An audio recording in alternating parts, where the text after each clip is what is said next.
അപ്പം നിങ്ങളെ വീട്ടിലൊക്കെ ഇങ്ങനെ ഉണ്ടാക്കി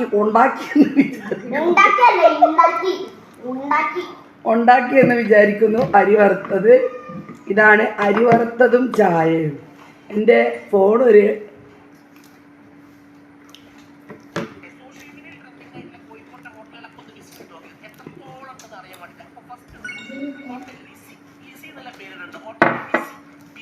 ഞാൻ മാത്രമല്ല കേട്ടോ, ഇവിടെ കുറേ ആൾക്കാരുണ്ട്. കേട്ടോളൂ,